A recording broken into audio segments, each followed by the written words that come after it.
నిర్ణయిస్తుందండి. షర్మిలతో పోలుస్తున్నారా, కేసీఆర్తో పోలుస్తున్నారా, కాలం నిర్ణయిస్తుంది. తొందర ఏం లేదు. నన్నేదో అవమానం చేయాలి, నన్నేదో అనాలి అని ఎవరు పడితే వాళ్ళు మాట్లాడే అడ్డమైన మాటలకు సమాధానం చెప్పాల్సిన అవసరం కూడా లేదు.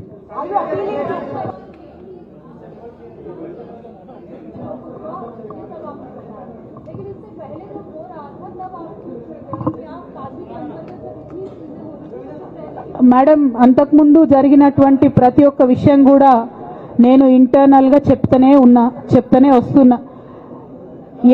ये हमारी जो लेटर लीक होने से पहले भी जो पार्टी में मेरे खिलाफ एक्टिविटी चल रहे थे, जैसे पार्टी का हमारा चैनल है टी न्यूज़ चैनल, बहुत महीनों से मेरा नहीं दिखाते मैडम टी न्यूज़ में, क्योंकि वो संतोष राव चलाते, मेरा न्यूज़ नहीं आता टी न्यूज़ में. अभी नमस्ते तेलंगाना में बंद करे, वो अलग बात है.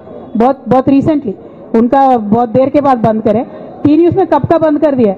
ये सारे चीजें भी मैं बताई पार्टी में, लेकिन जब तक मेरा लेटर पब्लिक नहीं हुआ तब तक मैंने पब्लिकली अपने कभी भी दिक्कत मैंने किसी को नहीं बताया. जब लेटर उन्होंने खुद पब्लिक किया तो मुझे मजबूर होकर आज बात करना पड़ रहा है. ఏమో ఒక్క నిమిషం మా నిజామాబాద్ బిడ్డ ఏదో అడుగుతుంది. ఒక్క నిమిషం చెప్పరా.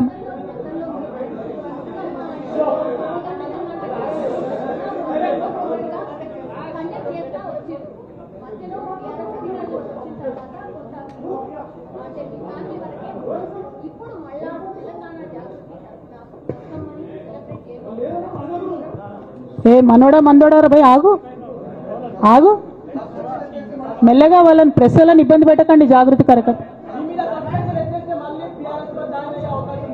నువ్వు భలే జ్యోతిషం చెప్తావు బ్రదర్. 1 2 బతుకమ్మ ఖచ్చితంగా సెలబ్రేట్ చేయాలనుకున్నా. యాజ్ ఆన్ టుడే మాత్రం విపరీతమైన బాధ అవుతుంది. ఏం చేయబుద్ధి అయితే లేదు. 2 రోజులు అయితే బ్రేక్ తీసుకుంటా. ఆ తర్వాత ఆలోచించుకొని నా కార్యాచరణ ప్రకటిస్తాను.